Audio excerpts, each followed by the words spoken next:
Selamat siang kepada semua narasumber dan juga teman-teman semua yang hadir dalam rangka memperingati International Women's Day. Kita juga ingin menghadirkan ruang yang dialami oleh semua perempuan, khususnya perempuan pekerja migran yang bisa kita sebut sebagai pahlawan devisa, juga seringkali menghadapi berbagai macam tantangan dan juga kerentanan. Soalnya hari ini kita dari Pusat Studi Gender itu bergabung Migran Care Jember untuk mendiskusikan mengenai pekerja migran, hukum dan juga regulasi serta berbagai macam sudut pandang yang secara general gitu.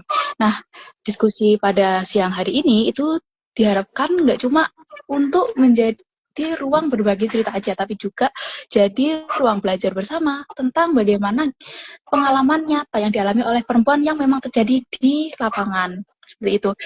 Nah, terus kita juga akan membahas tentang bagaimana dan juga hukum yang ada di Indonesia, terutama mengenai pekerja migran. Kemudian, berdiskusi, perkenalkan saya Vita Ayu selaku moderator yang akan memimpin jalannya diskusi siang hari ini bersama teman-teman semua, dan juga menghadirkan 3 narasumber yang akan memberi kita informasi-informasi yang menarik. Oke, kita persilahkan kepada narasumber pertama kita, yaitu Ibu Vita. Selamat siang, Ibu Vita Fatima. Apakah Ibu ada di tempat? Selamat siang. Ya, saya sudah berada di tempat. Oke.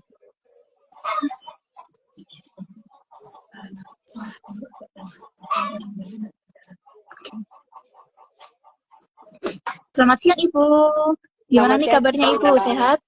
Alhamdulillah sehat. Alhamdulillah. Masih semangat, Ibu? Apalagi pas puasa-puasa siang-siang ini. Semangat.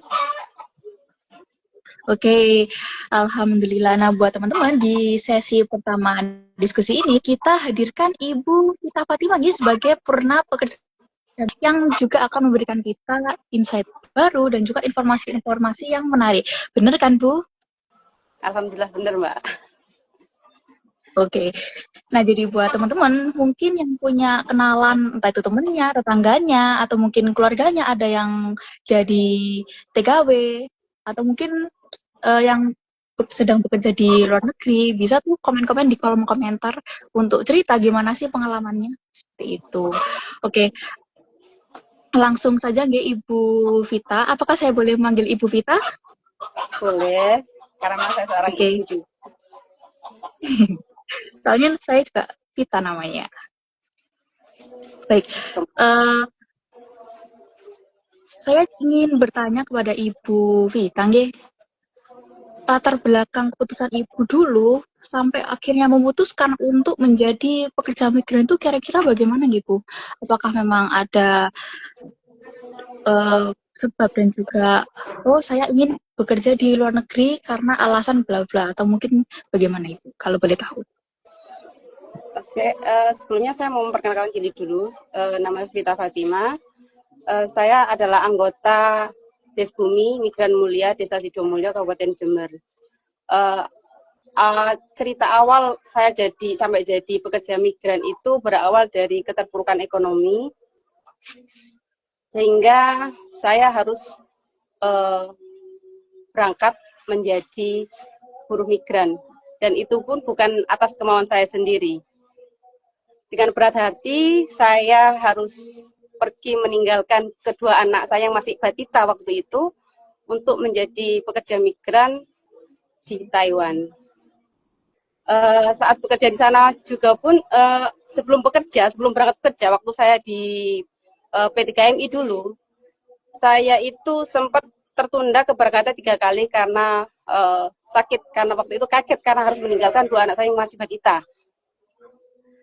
Tapi suami saya dengan inisiatifnya sendiri mengambil keputusan untuk membuat pernyataan, apapun yang terjadi, walaupun istri saya dalam kondisi sakit, harus tetap diterbangkan. Jadi istilahnya kata orang Jawa itu tego patine tego uripe. Jadi nggak mau tahu dengan kondisi saya seperti apa. Jadi ya membuat pernyataan agar saya tetap berangkat. Setelah sampai di sana, saya juga kena karantina karena dikira waktu itu lagi rame-ramenya flu burung kan. Jadi saya dikena karantina, kena wajib lapor. Setelah saya bekerja, ternyata job desk-nya itu nggak sesuai, double job. Dari yang jaga orang tua itu ketambah juga sama jaga bayi. Selain itu juga saya juga harus mengurus 2 rumah, dan satu rumahnya itu 3 lantai. Saya bekerja dari jam 4 pagi, paling sore saya itu sampai jam 11, bisa sampai jam 1 pagi. Jadi jam istirahat itu sangat sangat kurang sekali. Waktu untuk istirahat itu sangat kurang. Selain itu, waktu untuk ibadah juga sering dipermasalahkan. Kenapa kamu harus sembahyang sehari 5 kali, harus gini, harus gini. Dan itu yang menurut saya itu adalah hak. Jadi kita kehilangan hak sebagai manusia untuk beribadah kepada Tuhannya juga. Dan kalau untuk kekerasan verbal sama psikis, alhamdulillah saya nggak dapat. Cuman itu tadi, overtime waktu bekerja dan kurangnya istirahat. Itu sih. Kalau setelah pulangnya dari saya jadi buruh migran, itu ketika pulang kan tidak semua serta-merta cerita manis yang dibawa pulang. Tidak semua pekerja migran itu pulang dengan kesuksesan. Karena saya waktu itu pulangnya tidak finish kontrak, Mbak. Karena ada suatu hal, tapi saya sudah selesai potongan, jadi saya nggak ada tanggungan sama pihak agensi. Saya alasan pulang karena saya lebih mementingkan untuk merawat anak saya dan bekerja di Indonesia saja. Setelah pulang dari jadi pekerja migran, saya bingung mau usaha apa.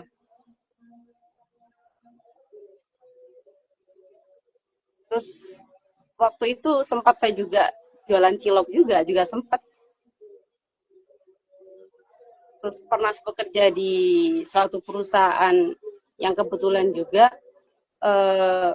ownernya itu orang Taiwan juga. Jadi saya juga bisa menerapkan bahasa yang saya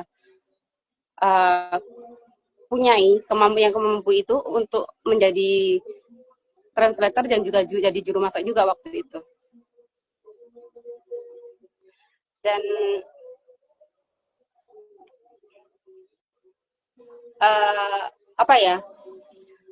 banyak pekerja migran itu sebenarnya pulang itu tidak serta membawa cerita manis. Ada juga yang pulang sebagai penyandang disabilitas baru, itu juga banyak juga. Dan yang terberat ketika seorang pekerja migran perempuan bekerja di luar negeri, itu adalah meninggalkan anak-anak mereka. Karena pola asuh orang tua sama orang lain ketika kita pergi menitipkan misalnya kepada nenek atau kepada saudara itu beda. Iya.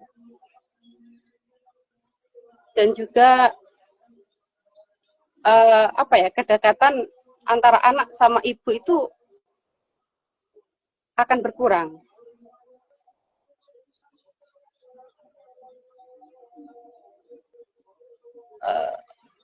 Terus untuk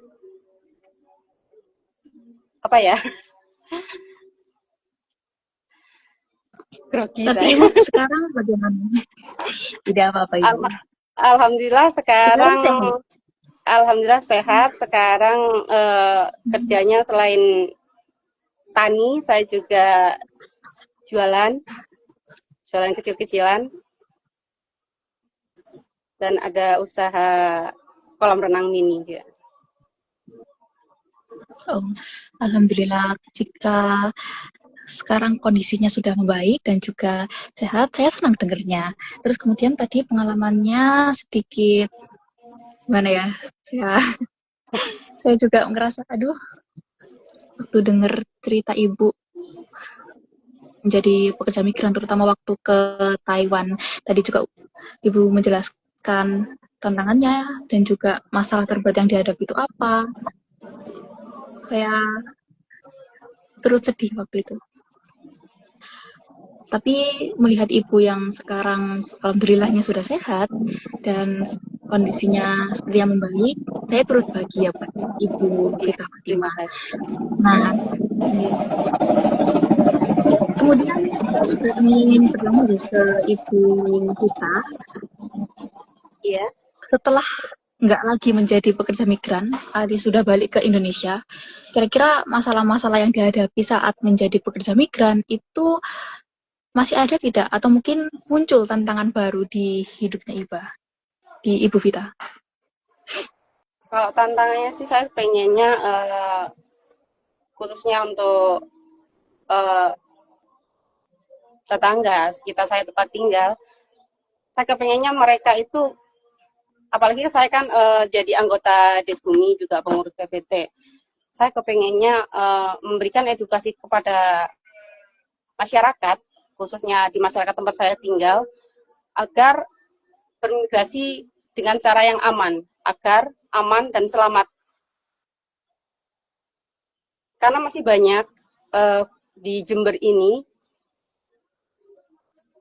PMI yang non prosedural. Seperti yang beberapa waktu lalu yang saya dampingi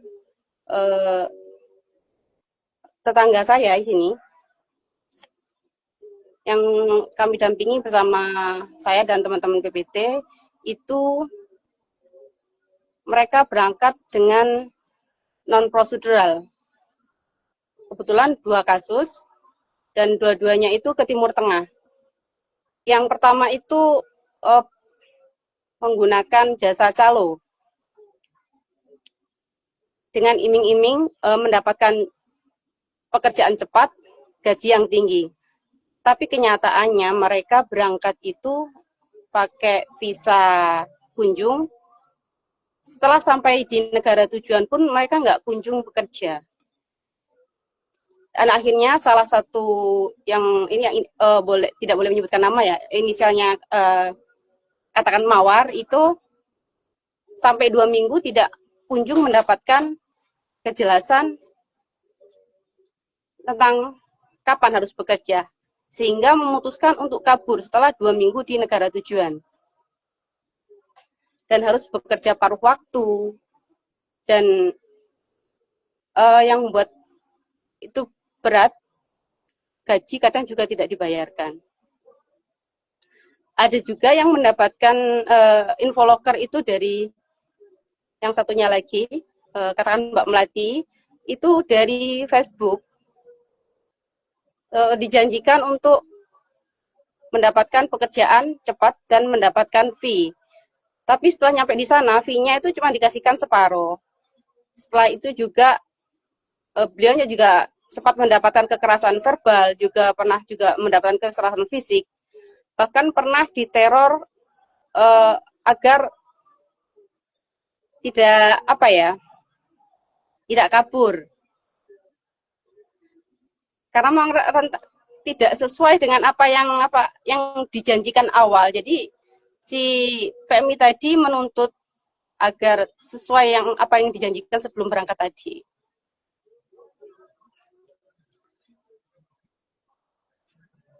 Dan alhamdulillah salah satunya itu bulan Januari kemarin beliau sudah kembali ke tanah air, pulang dengan selamat, dan sekarang sudah kembali berkumpul dengan keluarganya. Alhamdulillah, Tika, seperti itu. Tapi mengenai pekerja yang legal, saya juga pernah membaca beberapa berita yang memang terjadi sebelumnya. Terutama yang saat ini beritanya sedang mencuat nih Bu, terutama yang Kamboja itu orang-orang yang dijanjikan bekerja, tapi ternyata itu pekerjaannya jadi admin judol, ternyata itu di Kamboja. Terus beberapa waktu yang lalu itu yang di Jerman kalau tidak salah. Kemudian ada lagi, saya lupa negara apa, itu juga dijanjikan oleh calo, dan visa mereka itu bukan visa pekerja, turis sehingga ada masalah di birokrasinya dan kesulitan untuk mendapatkan pekerjaan yang legal di negara tujuan sana. Nah, karena memang ada kejadian seperti dan Ibu Vita Fatima nih sebagai mantan pekerja migran, sebagai purna pekerja migran, kira-kira ada tidak Ibu pesan yang ingin Ibu sampaikan, entah itu ke perempuan yang ingin menjadi pekerja migran ataupun ke masyarakat secara umum? Iya, uh, saya cuma pesan kepada teman-teman, khususnya perempuan yang ingin menjadi buruh migran, harusnya melalui prosedur yang resmi, harus melalui migrasi yang aman, biar aman. Karena perempuan, apalagi menjadi migran di negara orang itu sangat rentan mengalami kekerasan seksual, eksploitasi tenaganya, buruh yang minim. Jadi kita harus benar-benar bermigrasi dengan aman. Karena kita tidak inginkan ketika kita pulang nanti menjadi penyandang disabilitas baru. Kita juga tidak menginginkan, maka dari itu bermigrasilah dengan aman. Karena sekarang sudah banyak di desa itu ada Desbumi, ada PPT yang bisa membantu teman-teman untuk melakukan migrasi dengan aman. Seperti itu. Baik, terima kasih atas pesan yang sangat menyentuh dan terutama untuk perempuan-perempuan yang ingin menjadi pekerja migran atau mungkin sudah mempersiapkan diri untuk bekerja di luar negeri. Dan juga saya merasa informasi yang disampaikan oleh Ibu Vita Fatima ini sangat informatif. Saya sangat berterima kasih dan ceritanya juga sangat-sangat bagus sekali. Nah, berdasarkan cerita dari yang disampaikan oleh Ibu Vita, kita jadi tahu nih gimana sih gambaran besar kalau kita bersama perempuan, kalau kita bekerja di luar negeri atau menjadi pekerja migran. Nah, oleh karena itu, saya ucapkan terima kasih banyak kepada Ibu Vita Fatima yang telah meluangkan waktu boleh, untuk berbagi. Boleh minta tambahan waktunya sedikit? Oke, baik, Ibu. Untuk ini, peran pemerintah, khususnya pemerintah Jember,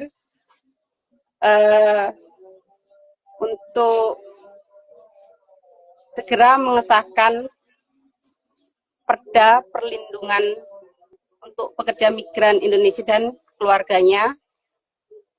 Terus untuk tata kelola migrasi yang aman dan inklusif,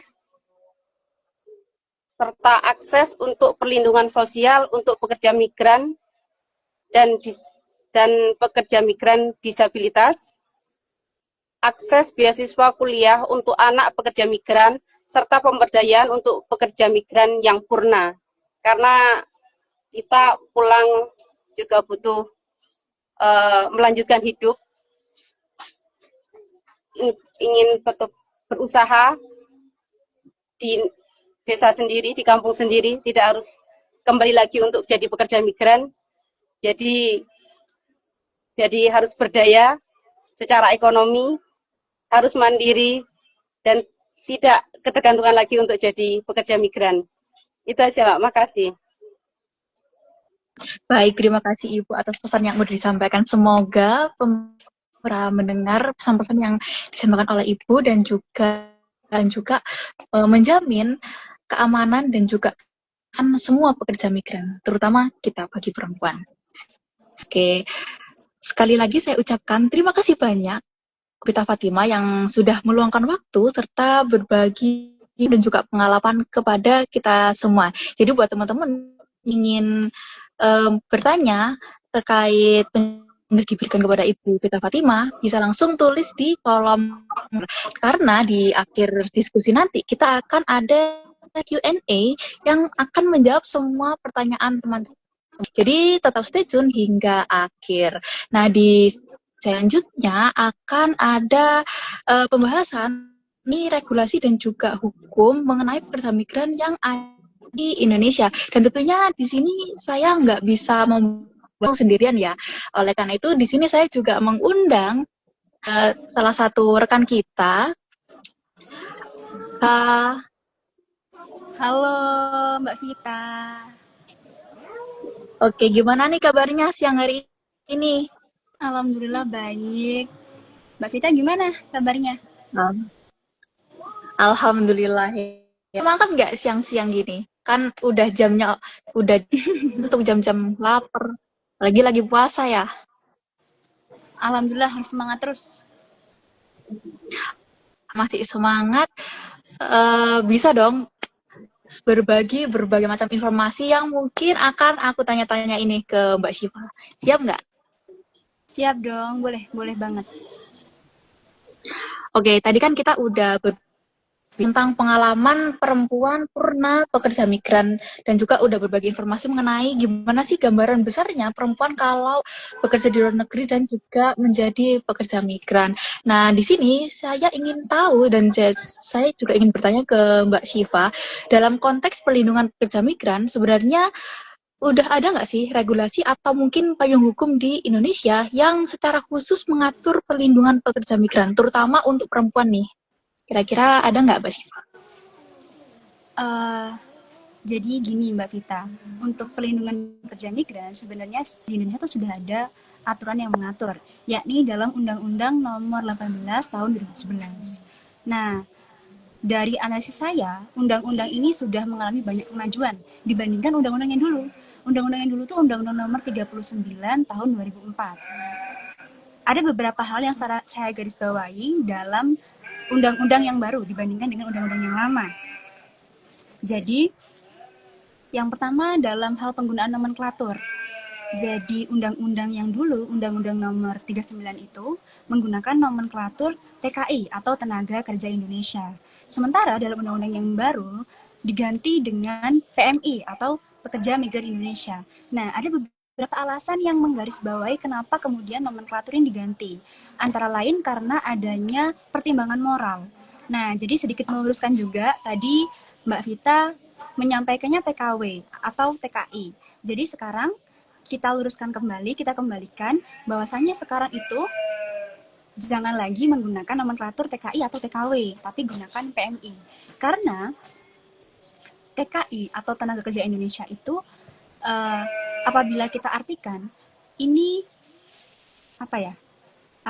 dapat diartikan sebagai seakan-akan memandang teman-teman buruh migran ini sebagai alat untuk kapitalis begitu, alat untuk kemudian menghasilkan keuntungan atau menghasilkan devisa negara dalam hal ini. Alhasil kemudian nomenklatur yang dinilai kurang bermoral itu diganti dengan PMI atau Pekerja Migran Indonesia. Nah, selain itu, di samping nomenklatur yang diganti, undang-undang yang baru ini juga menekankan tentang hak dan kewajiban untuk keluarga PMI. Jadi, undang-undang dulu kan belum mengatur tentang keluarga PMI. Padahal dalam hal ini, ketika kita berbicara tentang PMI atau Pekerja Migran Indonesia, kita nggak hanya membicarakan tentang individunya yang bekerja, tetapi juga keluarga yang terdampak di rumah. Seperti cerita dari Bu Vita tadi, beliau harus dengan berat hati meninggalkan anaknya di rumah, suaminya, dan mungkin ibunya di rumah dengan keadaan yang terpaksa karena beliau harus bekerja di luar negeri. Nah, itu makanya negara harus hadir dalam hal itu untuk turut serta mengakomodir kebutuhan daripada keluarga dari PMI. Makanya kemudian undang-undang yang baru ini sangat bagus karena sudah mengakomodir kebutuhan-kebutuhan juga daripada keluarga dari PMI. Nah, kemudian yang ketiga, ini saya menggarisbawahi ini Mbak Vita. Jadi di undang-undang yang baru, Undang-Undang 18 tahun 2017 ini ada beberapa pasal yang menekankan bahwa pemerintah pusat dan pemerintah daerah hadir untuk pelindungan pekerja migran. Ada beberapa pasal yang saya ingat itu pasal 33. Nah, artinya dari pasal ini ditekankan bahwasanya dalam hal ini itu tidak hanya pemerintah pusat, tetapi juga pemerintah daerah ini juga harus turut andil gitu untuk pelindungan pekerja migran.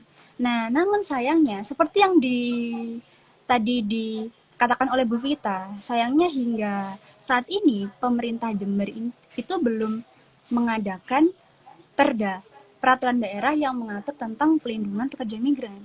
Padahal kemarin saya baca dari datanya KP2MI, Jember itu jumlah pekerja migran yang dari Jember itu banyak sekali. Nah, itu pastinya kan harusnya di situ pemerintah daerah tuh hadir untuk mengakomodir kebutuhan-kebutuhan dari pekerja migran. Begitu, khususnya di daerah Jember. Begitu, Mbak Vita. Baik, sebelumnya saya mengucapkan terima kasih atas koreksinya mengenai nomenklatur dari TKW menjadi pekerja migran tadi. Saya baru tahu. Nah, itu juga merupakan insight yang baru ya, teman-teman. Jadi sekarang kalimat tenaga kerja Indonesia atau tenaga kerja wanita kita biasakan untuk menggantinya menjadi pekerja migran Indonesia. Seperti itu. Nah, tadi sudah dijelaskan mengenai pasal.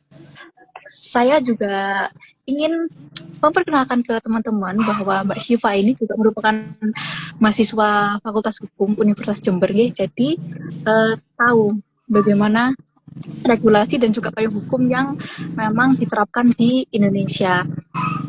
Karena tadi sudah dijelaskan tentang bagaimana payung hukum mengenai pekerja migran yang ada di Indonesia, jika melihat regulasi saat ini nih, menurut Mbak Syifa sejauh mana sih aturan tersebut sudah bisa memberikan perlindungan yang memadai, terutama untuk pekerja migran?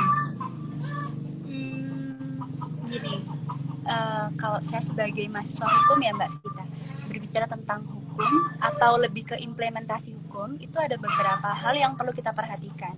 Yang pertama, aturan hukumnya itu sendiri, atau ya aturan pasal-pasalnya. Yang kedua, aparat penegak hukumnya. Artinya tentang implementasi hukumnya. Dan yang ketiga, tentang budaya hukumnya. Nah, dalam hal ini, kalau kita melihat Undang-Undang Perlindungan PMI yang baru, tahun 2017, ini sudah bagus. Substansinya sudah bagus. Tetapi dalam hal ini, masalah yang sering dihadapi itu pada taraf implementasinya, begitu Mbak Vita. Tadi saya juga sedikit berdiskusi dengan Bu Vita. Jadi dari pengalamannya Bu Vita tuh ternyata Bu Vita tuh berangkat ke luar negeri secara prosedural.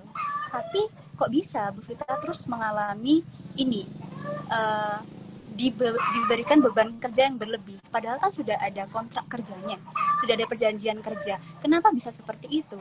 Nah, itu dia masalahnya. Terus saya juga tanya kembali ke Bu Vita. Nah, apakah Ibu kemudian sudah mencoba untuk lapor misalnya? Nah, Bu Vita sudah lapor dan ternyata respon dari agensinya itu yang akhirnya kurang responsif dan akhirnya Bu Vita mengalami ketidaknyamanan ketika bekerja itu tadi, mengalami beban ganda. Nah, berarti dalam hal ini itu masalahnya ternyata ada pada taraf implementasinya dan juga kerja-kerja aparat penegak hukumnya, begitu Mbak Vita. Oh, ini saya ingin sedikit nambahin sedikit. Belakangan ini juga isu yang lagi ramai tentang migrasi ke luar negeri untuk bekerja itu isu magang untuk mahasiswa. Jadi sekarang kan mahasiswa-mahasiswa itu tertarik ternyata untuk bekerja ke luar negeri ataupun magang ke luar negeri. Nah, ini kan banyak informasi yang berseliweran gitu di sosial media. Nah, terakhir kali ada berita bahwasanya ternyata magang-magang yang diakomodir sama kampus yang emang disediakan dan ada magang yang akhirnya mereka ikuti secara mandiri, ini ternyata tuh scam. Ketika mereka sampai di luar negeri, ternyata mereka itu tidak magang, tapi mereka itu ternyata disuruh untuk menjaga rumah-rumah warga lokal. Jadi ketika musim dingin kan orang-orang Eropa seringkali liburan tuh ke negara-negara tropis untuk tanning dan lain-lain. Ternyata anak-anak magang itu kemudian dipekerjakan untuk menjaga rumah yang ditinggalkan oleh pemilik aslinya begitu. Nah, dalam hal ini kita kan jadi heran begitu. Nah, kampus sebagai institusi yang dalam hal ini intelek lah, dibekali dengan intelektual, kok bisa terkena scam seperti ini? Apalagi mahasiswa juga yang kita lihat sebagai insan yang berpendidikan. Kok bisa akhirnya dia ikut terkena scam scam yang kemudian membahayakan dan juga bisa mengarah ke tindak pidana perdagangan orang, begitu Mbak Vita. Jadi saya bersyukur sih PSG mengadakan acara siang hari ini sehingga teman-teman ini bisa lebih terbuka dalam isu migrasi yang aman. Ya, cukup seperti itu. Oke, informasi baru lagi. Tadi kan saya waktu di sesinya Ibu Vita Fatima, saya sempat membahas mengenai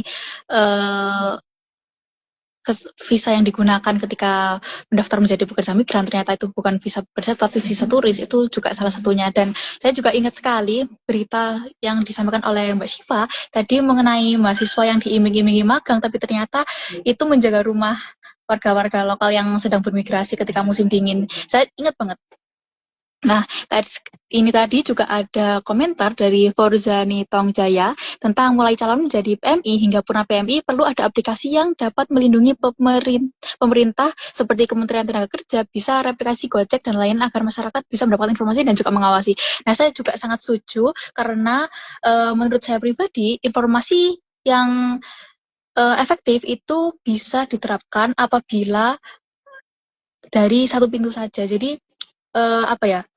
informasi tidak perlu membuka banyak tempat atau membuka banyak website, tapi kalau misalnya pemerintah menyediakan sebuah platform atau mungkin website yang bisa diakses oleh masyarakat, terutama yang diakses oleh pekerja-pekerja migran, terutama informasi-informasi yang berkaitan tentang regulasi hukum dan juga yang bisa melindungi diri para pekerja migran, itu menurut saya memang perlu ada sih, seperti itu. Kampusnya gak merdeka. Beda-beda program ya kalau itu. Nah, karena tadi kita udah berbicara banyak mengenai regulasi dan juga hukum mengenai pekerja migran yang ada di Indonesia, sama Mbak Syifa saya ucapkan banyak terima kasih. Ya, jadi mungkin buat teman-teman yang ingin bertanya, kira-kira gimana sih kalau misal ada ini, atau mungkin study case, atau mungkin pengalaman-pengalaman teman-teman, atau mungkin keluarga yang pernah menjadi pekerja di luar negeri alias pekerja migran di Indonesia, bisa tulis di kolom komentar, nanti saya bacain di sesi Q&A dan akan saya tanyakan kepada Mbak Syifa. Siap nggak Mbak Syifa kalau ada pertanyaan? Oke. Ya. Nah, terima kasih. Nah, setelah berbicara tentang menjadi pekerja migran, kita udah bahas regulasi dan juga payung hukum. Nah, sekarang saatnya kita membahas lebih dalam mengenai perempuan yang menjadi pekerja migran Indonesia dengan sudut pandang yang lebih luas tentunya. Nah, karena itu, karena di sini nggak bisa bahas sendirian, saya hadirkan Ibu Dr. AWS M. Hum selaku salah satu dosen di Pusat. Halo Ibu, apakah Ibu sudah ada di sini? Oke, halo juga. Apakah suara saya cukup jelas? Jelas Oke. Ibu. Selamat siang Ibu. Selamat siang kita. Sehat Ibu? Harus sehat, harus tetap sehat. Alhamdulillah. Nah, di sesi sebelumnya kita kan udah membahas nih gimana dan Ibu Vita Fatimah sebagai purna pekerja migran, kemudian bagaimana sih dan juga payung hukum mengenai pekerja migran di Indonesia bersama. Nah, sekarang karena bertepatan dengan International Women's, kita akan membahas perempuan yang menjadi pekerja migran. Kalau saya tanya-tanya kepada Ibu Dewi setelah dengar cerita yang Ibu Vita Fatimah tadi, gimana sih pendapat Ibu melihat yang sering dialami oleh perempuan pekerja migran? Oke, sebenarnya mungkin ini sudah menjadi rahasia umum ya kalau kita berbicara kerentanan yang dialami oleh para perempuan pekerja migran. Karena memang dari data P3MI sendiri ada sekitar di data di Agustus 2025 itu ada 55%. Sekitar 55,38% pekerja migran Indonesia itu adalah perempuan. Dari sini kita bisa melihat bagaimana peran perempuan itu ternyata pengorbanan mereka luar biasa. Yang seringkali diberi embel-embel pahlawan devisa dan lain sebagainya, ternyata masih banyak nasib-nasib yang tidak mengenakan harus mereka alami. Tadi cerita Bu Vita bagaimana dia dikontrak harusnya pekerjaannya sudah ditentukan, ternyata begitu sampai di lokasi ternyata harus mengalami yang namanya double job. Kemudian juga informasi tentang hak dan kontrak kerja mungkin juga sudah mereka dapatkan, tapi mungkin juga sepotong-sepotong. Belum lagi problem yang dialami berkaitan dengan, kalau tadi Bu Vita selalu menegaskan pakai jalur formal, jalur legal. Nah, ini banyak terjadi juga bagaimana kemudian pekerja-pekerja migran itu mengambil jalur yang tidak legal. Kebetulan ada beberapa kolega saya, mantan apa istilahnya ya, teman-teman di Tempurjo yang kemudian salah satunya juga ada perempuan yang dulu pernah tinggal satu rumah dengan saya, itu akhirnya memilih menjadi pekerja migran dengan jalur tidak legal. Tadi sempat saya singgung berkaitan dengan tingginya pekerja migran perempuan itu ternyata tadi Mbak Vita juga sebenarnya, Bu Vita sebenarnya sudah sempat menyampaikan juga problem-problem yang dialami oleh pekerja-pekerja migran perempuan di Indonesia. Belum pada masa mau berangkat harus meninggalkan anak dan keluarga, itu butuh keberanian yang luar biasa. Tadi Bu Vita sudah menyampaikan bagaimana kemudian perempuan yang secara budaya dibiasakan untuk berada di wilayah domestik, kemudian dia harus meninggalkan anak, meninggalkan suami, dan meninggalkan keluarga. Ini secara batin mereka sudah butuh perjuangan sendiri ketika harus memutuskan berangkat. Apalagi seperti yang dialami Bu Vita tadi, dengan kondisi yang sakit, dia kemudian suaminya membuat pernyataan bahwa apapun kondisinya berangkat. Tidak tahu nanti di sana nasibnya seperti apa, ya masih beruntung Bu Vita ternyata masih bisa pulang ke tanah air dengan selamat, begitu ya. Saya tidak tahu cerita duka di balik itu, tadi kan memang tidak dimunculkan, tapi saya membayangkan ini beratnya luar biasa. Belum lagi nanti berkaitan dengan sebelum pemberangkatan berkaitan dengan teknis, misalnya berkaitan dengan kontrak, antara kontrak dengan realisasi seperti yang dialami oleh Bu Vita, itu tidak sama. Kontraknya seperti ini, realisasinya ternyata mengalami yang namanya double job, mengalami misalnya berkaitan dengan ibadah, mengalami waktu kerja yang panjang, berkaitan dengan eksploitasi tenaga kerja misalnya, itu antara kontrak dengan realisasi tidak sama. Kemudian mungkin ada juga, atau mungkin tidak mungkin, tapi banyak yang mengalami juga perekrutan oleh agen yang ilegal. Dan ini menjanjikan luar biasa. Mengapa? Tanpa biaya yang besar bisa berangkat. Meskipun nanti di sana potongannya ya nggak tahu. Mungkin Bu Vita nanti bisa ditambahkan bercerita tentang teman-teman yang mengalami nasib seperti itu. Jadi karena pemberangkatannya melalui calo atau agen yang ilegal tadi, di sana kemudian pemotongannya juga tinggi. Belum lagi berkaitan dengan pendidikan dan keterampilan, terutama berkaitan dengan bahasa dan budaya. Karena di sana itu pasti ada perbedaan bahasa, ada perbedaan budaya. Banyak PMI itu yang tidak dibekali dengan kemampuan berbahasa yang cukup bagus, mempelajari budaya yang tempatnya akan ditempati itu. Ini kemudian yang seringkali juga menimbulkan masalah PMI kita. Kemudian belum lagi ketika itu baru mau berangkat saja di tantangannya seperti itu.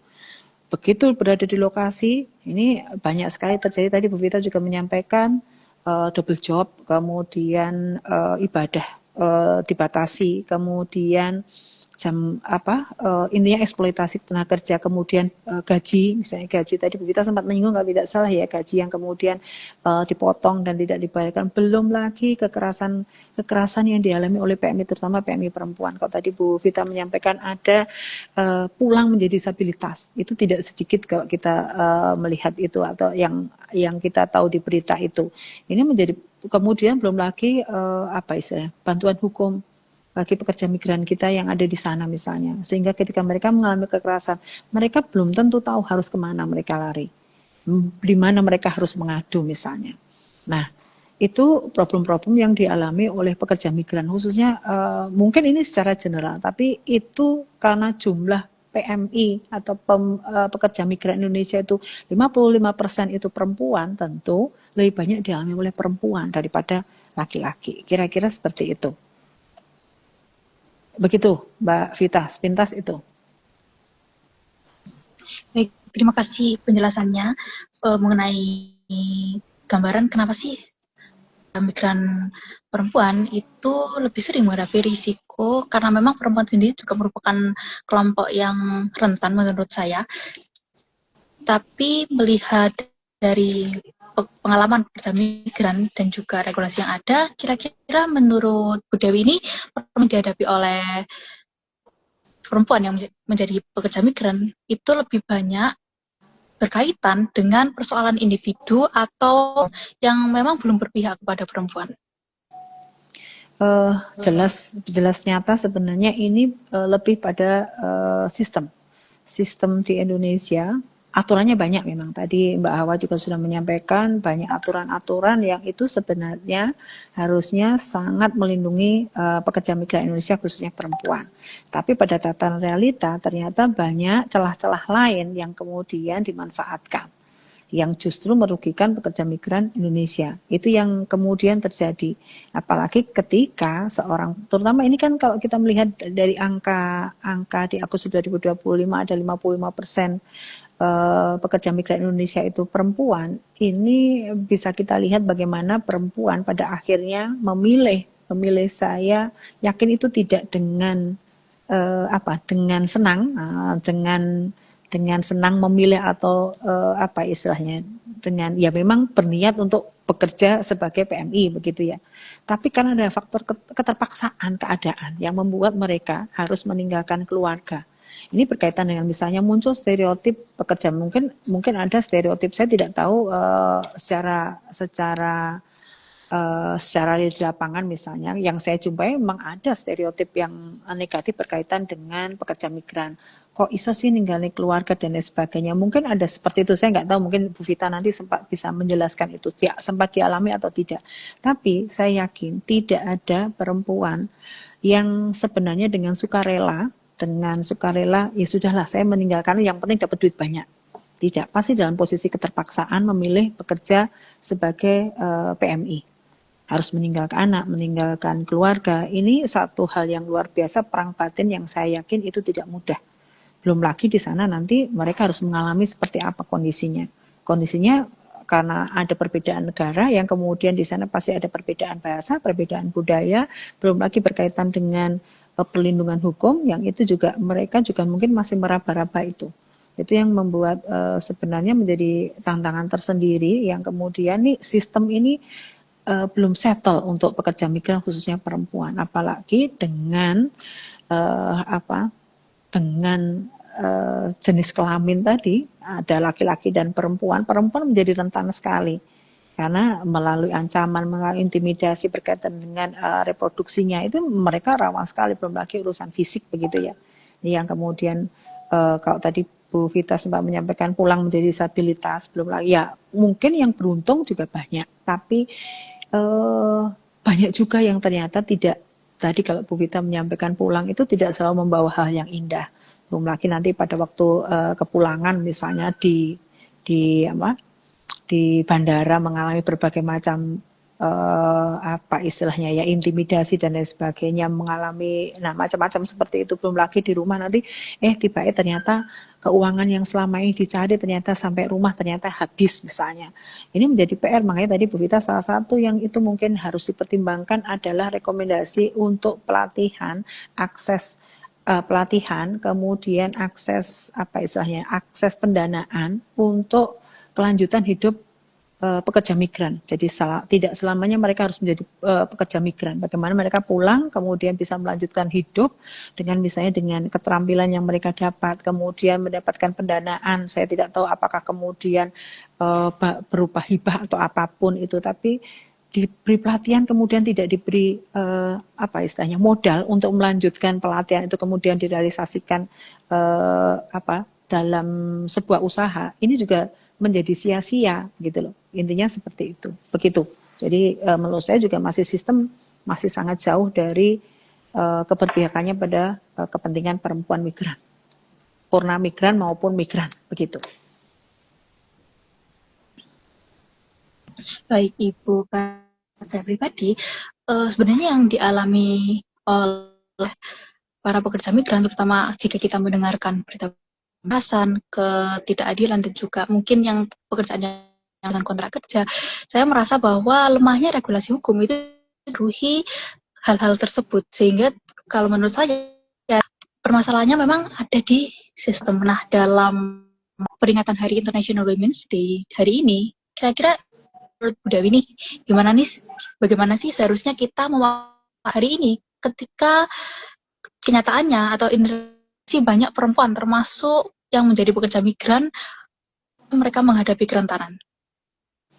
Oke, jadi sebenarnya peringatan International Women's Day itu tidak semata-mata selebrasi.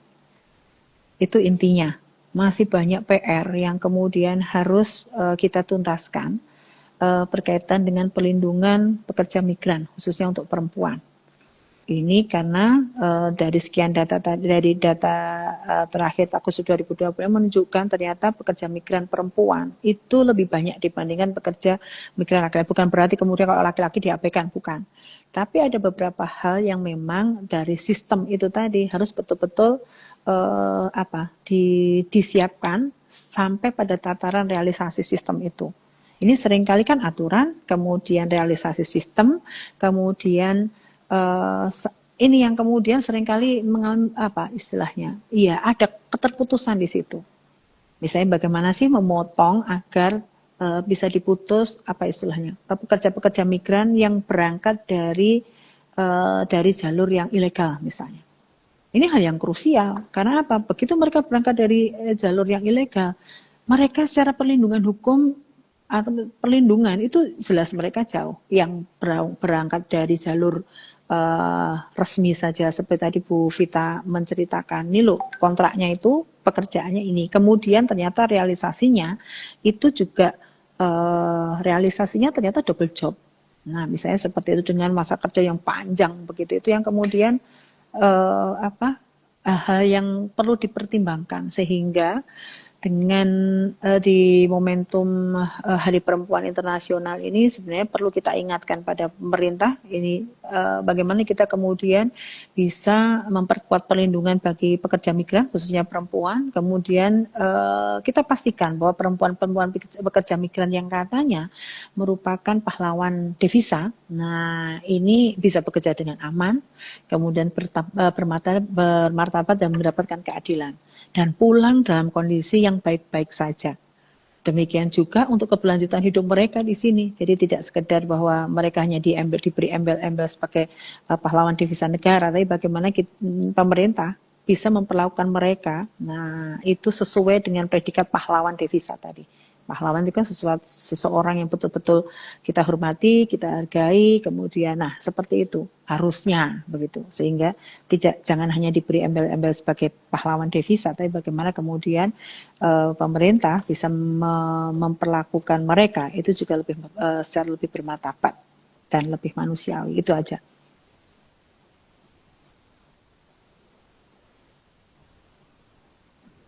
Menarik sekali penjelasan yang sudah diberikan kepada Ibu Dewi, terutama mengenai perempuan yang bekerja sebagai pekerja migran. Nah, karena tadi kita udah membahas banyak banget mulai dari pengalaman pernah pekerja migran, dari hukum di Indonesia, serta bagaimana sih general mengenai perempuan yang sedang bekerja migran, saya ucapkan terima kasih kepada Ibu Dewi karena udah berbagi waktu dan juga ilmu dalam sesi diskusi hari ini. Nah, buat teman-teman jangan kabur dulu karena berikutnya akan ada sesi Q&A atau sesi tanya jawab kepada 3 narasumber yang udah membagikan ilmunya dan juga pengalamannya ke kita semua.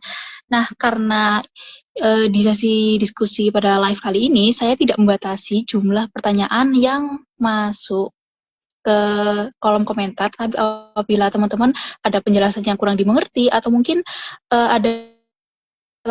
ingin berbagi pengalaman juga, bisa langsung tulis di kolom komentar ya teman-teman. Nah, sekarang kita bacain pertanyaan yang udah masuk di kolom komentar. Pertanyaan dari OO Dinda. Nah, ini Vita Fatimah. Izin membacakan ya Ibu. Ketika menghadapi masalah selama bekerja di luar negeri, apakah saat itu Ibu Vita memiliki akses untuk mencari bantuan atau perlindungan? Mungkin Ibu Vita langsung menjawab. Mungkin ditampung dulu Ibu Vita. Oke. Pada waktu itu kebetulan untuk ponsel saya kan masih belum ada, dan waktu itu juga belum sebanyak sekarang, tahun 2008 waktu itu. Jadi tidak bisa mengakses kemana-mana. Pakai telepon rumah juga dikasih jatah 1 sampai 2 kali aja per bulan untuk menghubungi keluarga. Jadi waktu itu kalau mau menghubungi agensi itu ya nunggu agensinya datang besok. Biasanya kan dikunjungi waktu di awal-awal itu sebulan sekali itu pasti dikunjungi. Untuk selanjutnya tidak punya akses untuk menghubungi siapapun karena memang nggak punya ponsel waktu itu. Dikasih jatah untuk telepon ke rumah waktu itu masih sebulan paling banyak 2 kali. Dan kalau kalau apa ya, butuh apa-apa biasanya ngeluh apa itu biasanya ke teman sesama orang Indo yang dekat sama kita, curhatnya gitu di situ biasanya gitu. Gitu aja. Oke.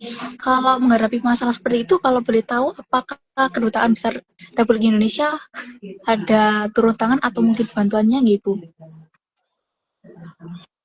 Pastinya kalau kita menghubungi ke layanan yang sudah tersedia pasti dilayani, Mbak. Karena waktu itu karena memang saya tidak mengakses ke KBRI, hanya ke agensi itu pun ketika agensi datang karena saya nggak punya alat komunikasi waktu itu. Jadi saya hanya menunggu waktu itu dan bersabar.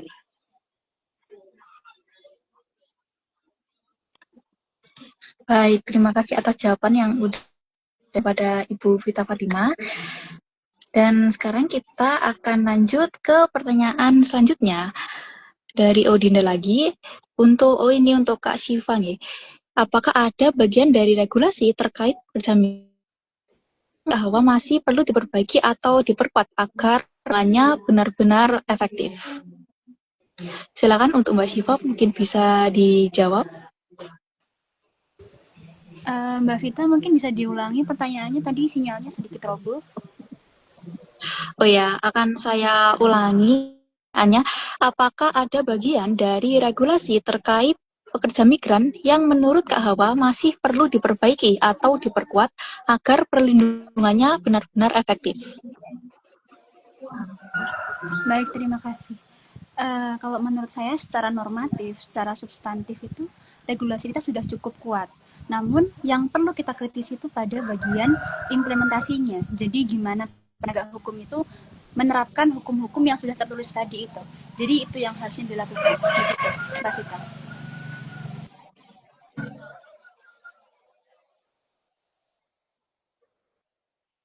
Halo Kak Hawa. Ya, apakah suara saya tidak terdengar? Tadi terputus penjelasannya. Oh, jadi begini.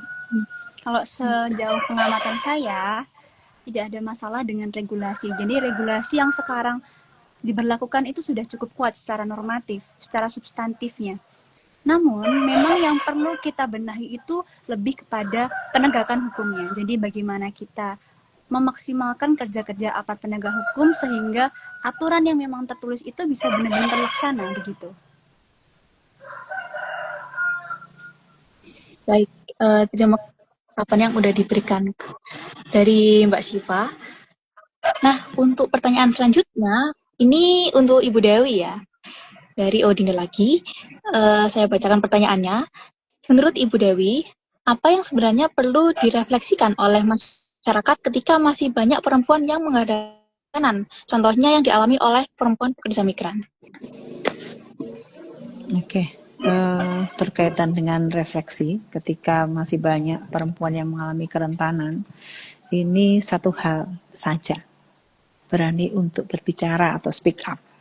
Ini menjadi satu hal yang penting, dan masyarakat juga harus mulai aware, mulai memiliki perhatian kepada lingkungan di sekitar kita. Ini yang seringkali terabaikan, sehingga sebenarnya banyak perempuan yang menjadi korban kekerasan enggan untuk speak up karena masyarakat di sekitarnya juga tidak aware atau tidak peduli. Ini yang kemudian harus kita bangun di masyarakat. Yang terjadi seringkali ketika ada orang speak up, ini dicari-cari kesalahannya atau semacam victim blaming, korban, tetapi dia justru mengalami kekerasan karena orang di sekitarnya tidak peduli. Kadang-kadang ini kan apa istilahnya, kita menjadi masyarakat yang cukup individualis pada akhirnya. Ketika ada korban speak up, justru bukan kemudian yang terjadi, ayo kita peduli, ayo kita rangkul bersama, ayo kita peluk bersama, tapi yang terjadi adalah ini dicari, oh pantas dia jadi korban kekerasan. Kenapa? Ya dia malam-malam keluar sendiri.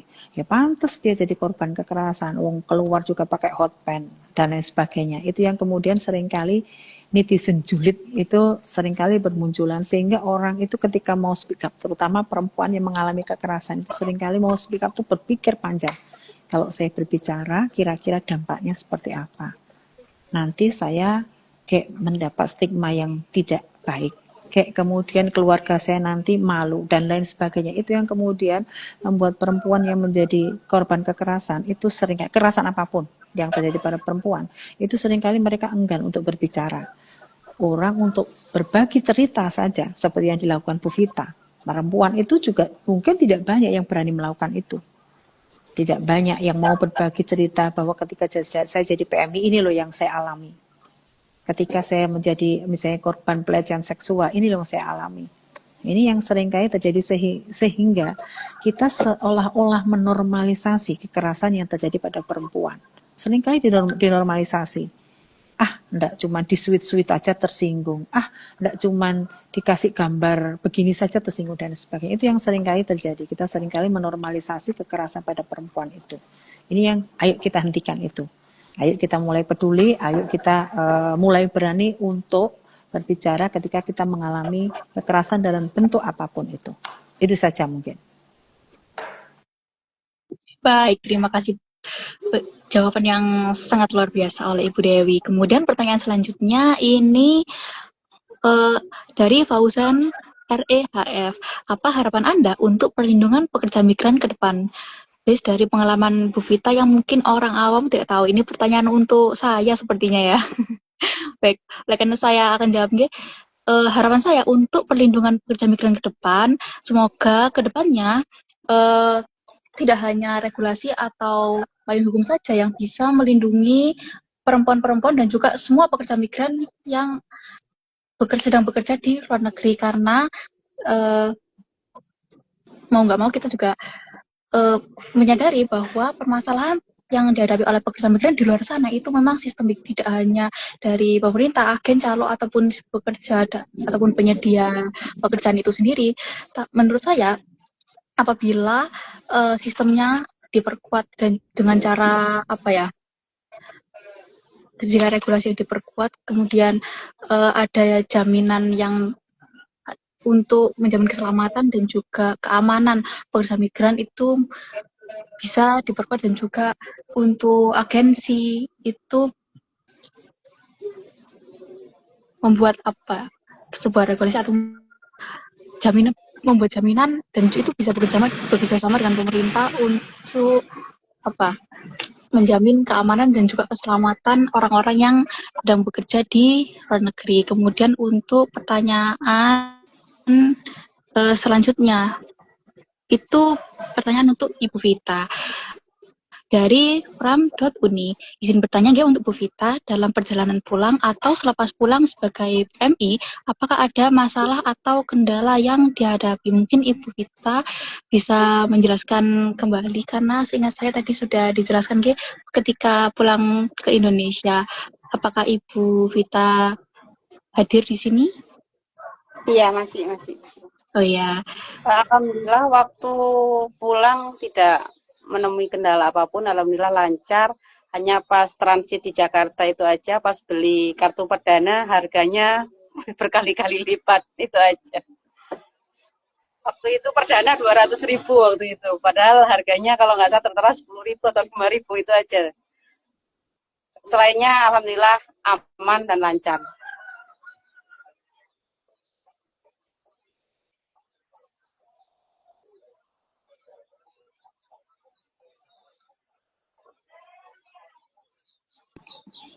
Baik, terima kasih Ibu Vita atas jawabannya. Kemudian pertanyaan selanjutnya dari progresif.act.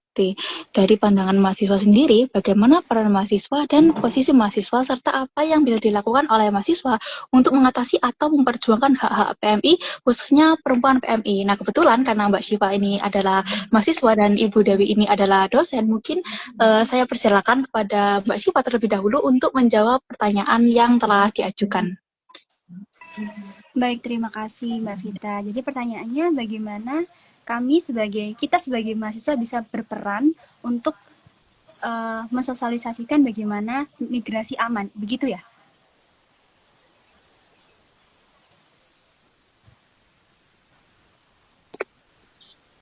Itu peran mahasiswa dan posisi mahasiswa. Jadi sebagai mahasiswa nih, apa sih yang bisa dilakukan untuk mengatasi atau memperjuangkan hak-hak pekerja migran Indonesia, khususnya perempuan yang menjadi pekerja migran. Seperti itu inti pertanyaannya, Mbak Syifa. Baik. Jadi kalau kita berbicara tentang bagaimana kita memperjuangkan hak-hak PMI, ini ada dua pihak yang harus kita fokuskan.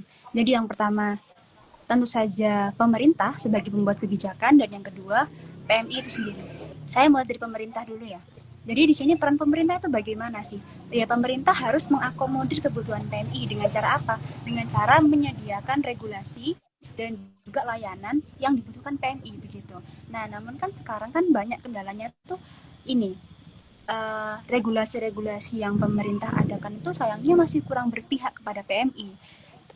Apalagi mungkin malah belum ada gitu kebijakannya kayak dalam kasus pemerintah Jember gitu.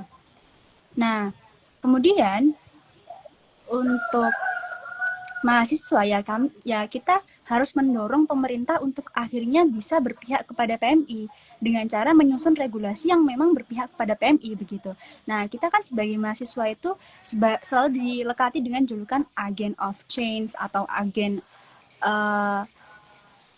of social engineering. Nah, jadi ya kita harus memaksimalkan potensi kita sebagai pihak yang dibekali oleh intelektualitas di kampus. Ya kita bagaimana caranya kita harus menerapkan ilmu-ilmu yang kita dapatkan di kampus. Sayangnya mungkin kesadaran itu sekarang kurang ada ya di diri mahasiswa. Sekarang mahasiswa lebih sibuk mementingkan pragmatismenya sendiri untuk bagaimana saya bisa mendapatkan prestatif yang mendukung individu saya dan atau mungkin karir saya. Nah, padahal ilmu yang kita dapatkan di kampus itu bisa kita implementasikan kepada masyarakat dan kita bisa terjun ke masyarakat. Ya, kita kan pasti perlu untuk mendengar apa yang dirasakan masyarakat, kemudian dari aspirasi masyarakat kita bisa menghimpun, kemudian merumuskan rekomendasi yang bisa kita berikan kepada pembuat kebijakan begitu. Terima kasih. Baik, jawaban yang wow dari Mbak Kasih. Kemudian kita bertanya kepada Ibu laku dosen. Kira-kira bagaimana nih Ibu yang bisa diperjuangkan oleh mahasiswa menurut Ibu? Oke, tadi Mbak Hawa sudah menyampaikan juga bahwa mahasiswa sebagai agen perubahan. Nah, sebagai agen perubahan ya memang Pak, karena tatarannya pada tataran analisis kritis, nah itu yang harusnya dilakukan. Jadi advokasi itu kan tidak selalu kita melakukan pendampingan, terus seperti ya pendampingan itu ya kemudian tidak kita mendampingi golek-golek korban, kemudian kita dampingi, tidak. Jadi melakukan kajian kritis itu menjadi salah satu bentuk dari advokasi juga. Peran mahasiswa sebagai agen perubahan ya itu harus sering melakukan itu begitu. Kajian kritis mana yang memang harus dikaji, harus dikritisi, itu menjadi satu hal yang bisa dilakukan mahasiswa.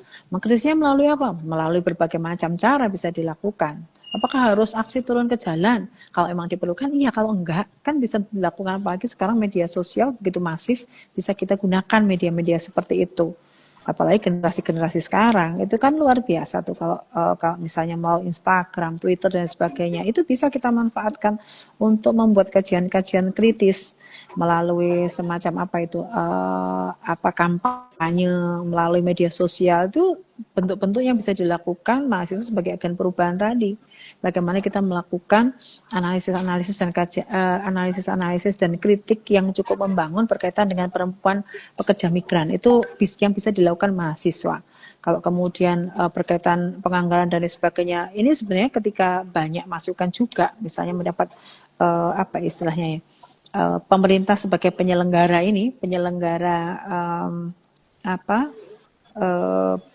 pekerja migran itu tadi, penyelenggara mereka berangkat sampai dengan mereka pulang misalnya. Ini yang kemudian bisa dikritisi ketika itu ada yang kurang. Misalnya tadi Bu Vita menyampaikan misalnya ini loh, Jember itu belum punya perda berkaitan dengan pekerja migran Indonesia.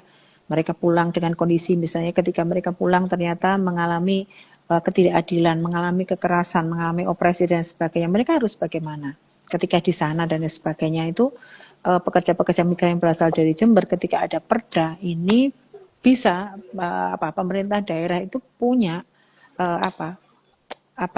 punya pedoman bagaimana mereka menangani pekerja migran yang mengalami misalnya kendala-kendala teknis misalnya, kemudian mengalami kekerasan misalnya, apa yang harus mereka lakukan. Seringkali kan merasa cuci tangan karena merasa ini diregulasi tidak ada. Ini yang seringkali karena melakukan satu tindakan itu harus ada pedomannya dulu. Nah, pedomannya ini belum ada. Ini yang seringkali yang memang sebenarnya yang perlu dilakukan. Kira-kira seperti itu. Gitu, Mbak Vita. Baik, terima kasih kepada Ibu Dewi atas jawabannya. Kemudian ini adalah pertanyaan terakhir di sesi diskusi pada siang hari ini yang akan ditujukan kepada Ibu Vita dan juga Ibu Dewi. Yang pertama adalah untuk Bu Vita, apa tantangan terbesar setelah kembali ke Indonesia? Kemudian untuk Ibu Dewi, terkait inklusivitas, bagaimana sih pandangan Ibu mengenai keluarga pekerja migran, perempuan, soal anak dan juga disabilitas yang memang belum tersentuh atau mungkin memang belum banyak dibahas di publik seperti itu? Monggo mungkin untuk Ibu Vita menjawab terlebih dahulu. Langsung saya jawab ya. Tantangan terberat pasca pulang sebagai buruh migran itu adalah bagaimana caranya saya harus mandiri dan berdaya secara ekonomi agar saya tidak lagi kembali menjadi buruh migran dan meninggalkan anak-anak saya. Itu sih Mbak. Itu yang paling berat. Makanya sebisa mungkin saya tetap berusaha agar ekonomi lebih baik di kampung halaman sendiri, agar bisa tetap selalu mendampingi dan mengasuh anak-anak saya. Itu Mbak. Baik, terima kasih atas jawaban yang telah diberikan kepada Ibu Vita. Semoga kedepannya ekonomi dan juga kehidupan Ibu akan semakin membaik dan akan lebih bahagia. Kemudian bisa dilanjutkan oleh Ibu itu menjawab pertanyaan yang telah diajukan. Oke, berkaitan dengan keluarga pekerja migran yang selalu menyisakan masalah berkaitan dengan keluarga yang ditinggalkan. Ini selain pekerja migrannya di sana juga nasibnya belum jelas. Kalau yang sedang beruntung ya bisa bawa uang besar, kemudian bisa membangun di tempat asalnya ketika sukses. Nah, tetapi ada hal yang seringkali menjadi masalah ketika perempuan yang menjadi katanya ikut tiang keluarga begitu tiang keluarganya pergi, ini yang namanya rumah ini kan seringkali kemudian agak gonjang-ganjing begitu. Akhirnya yang seringkali terjadi, ini juga dialami adik saya, kebetulan guru juga bercerita, murid-muridnya itu banyak yang orang tuanya itu pekerja migran. Yang menjadi masalah akhirnya berkaitan dengan pendidikan anak, yang akhirnya dititip-titip ke, yang banyak terjadi dititip ke simbahnya. Tadi Bu Vita sempat menyinggung juga ya berkaitan dengan pendidikan anak, akhirnya dititipkan di simbahnya, biasanya paling dekat simbahnya, dengan pola asuh itu kalau di istilah Jawa itu istilahnya putu, katanya putu itu abote kaya watu begitu katanya. Sehingga pola asuh yang dilakukan simbah dengan orang tua itu ternyata ada perbedaan pola. Simbah itu kalau nenggone putu atau ke cucunya itu sayangnya luar biasa. Berbeda, bukan berarti orang tua nggak sayang dengan anaknya ya. Cenderungnya simbah itu memanjakan akhirnya. Ini yang kemudian banyak dialami anak-anak pekerja migran itu menjadi atau mengalami kesalahan pola asuh. Itu yang seringkali terjadi. Nah, berkaitan hal seperti ini menjadi PR sebenarnya. Menjadi PR bagaimana kemudian ada di Lumajang waktu itu ketika saya ada kegiatan di Lumajang, kemudian Bu Kades itu bercerita, ada 2 anak yang satu SMP, yang satu masih SD kelas 6 kalau tidak salah. Itu orang tua, mereka tinggal berdua. Saya tanya orang tuanya di mana? Menjadi PMI. Terus sehari-harinya bagaimana, Bu? Saya tanya ke Bu Kadesnya pada waktu itu. Mereka diurusi sama tetangganya, Bu Dewi. Diurusi sama tetangganya bagaimana? Jadi kadang-kadang dikasih makan oleh tetangganya, kemudian seperti itu. Nah, di sisi lain memang kadang-kadang ini yang kemudian mendapat stereotip yang mungkin ada beberapa yang pantas begini, kurang pola asuh dan sebagainya. Nah, ini yang kemudian ini tadi yang saya sampaikan, bagaimana kemudian kita aware, kita peduli dengan di sekitar kita. Kalau di situ ada anak teman-teman dari pekerja migran yang memang harus kita temani, ayo kita temani. Sehingga anak-anak pekerja migran itu tidak seolah-olah dia kehilangan kasih sayang orang tua. Mengapa? Ya, tetangganya perlu peduli, orang di sekitarnya itu yang perlu peduli, kemudian malah kemudian kita kita lihat dengan minor begitu, tapi bagaimana kita bisa peduli dengan anak-anak pekerja migran yang kebetulan ada di sekitar kita. Kalaupun jauh misalnya, memang perlu bersinergi tadi, misalnya kalau memang ini butuh bantuan ini dan sebagainya, misalnya berkaitan dengan misalnya konseling psikologis. Nah, misalnya anak-anak ini ketika ditinggal ibu misalnya yang bekerja di luar misalnya butuh konseling psikologis karena dia ternyata tidak bisa move on ketika ibunya bekerja di luar negeri. Butuh konseling psikologis, ayo kita bantu begitu. Bukan kemudian itu kan urusanmu, itu urusan keluargamu. Tidak bisa begitu. Karena apa? Ini generasi bangsa yang kemudian harus kita bantu untuk kelangsungannya begitu. Ketika orang tuanya tidak bisa mendampingi secara langsung, berarti orang-orang di sekitarnya itu harus membantu anak-anak dari pekerja migran ini. Disabilitas juga begitu. Kalau disabilitas masanya lebih kompleks lagi karena berkaitan dengan infrastruktur, berkaitan dengan kelangsungan mereka. Berbicara infrastruktur saja di Indonesia masih belum inklusi. Sehingga para disabilitas itu sulit sekali untuk mengakses fasilitas-fasilitas publik, kemudian berkaitan dengan itu disabilitas lebih kompleks lagi permasalahannya karena infrastruktur saja sudah tidak inklusi, apalagi yang lainnya. Bagaimana mereka mau mengakses pekerjaan misalnya, meskipun pekerjaan itu bisa dilakukan, tapi karena tidak inklusi kadang-kadang ini yang membuat mereka tidak bisa melakukan itu. Karena apa? Mau misalnya ke kantor bank untuk utang saja, tempatnya sudah tidak inklusi, harus naik bertrap-trap, kemudian lantainya licin, tidak ada jalur khusus atau misalnya tempat khusus yang bisa. Kadang-kadang itu ada kursi gambarnya disabilitas, yang duduk di situ siapa? Disabilitas, bukan. Nah, ini yang saya katakan problemnya lebih rumit lagi. Kira-kira seperti itu. Mungkin itu saja, Mbak Vita. Baik, terima kasih pada Ibu Dewi atas jawaban yang luar biasa. Nah, sepertinya sudah kurang lebih 1,5 jam saya menemani teman-teman semua di diskusi siang hari ini untuk merayakan International Week. Oleh karena itu, saya pribadi mengucapkan Happy International Women's Day kepada semua perempuan yang ada di luar sana, dan semoga dengan adanya diskusi yang kita lakukan pada siang hari ini, terutama mengenai pekerja migran, bisa menjadi pengingat bagi kita semua bahwa menghargai perempuan itu tidak hanya dalam bentuk perayaan, tetapi juga melalui upaya yang nyata untuk memperjuangkan hak perlindungan dan juga keadilan bagi perempuan di berbagai macam sektor. Nah, saya juga mengucapkan terima kasih sebanyak-banyaknya kepada seluruh narasumber kita yang udah berbagi wawasan, terutama ada Mbak Syifa dan juga Ibu Agustina Dewi, dan juga teman-teman yang hadir sampai akhir sesi live ini. Saya Vita Ayu selaku moderator pada siang hari ini mohon izin untuk pamit undur diri dan juga mohon maaf apabila ada kata-kata yang salah. See you next time and have a nice day.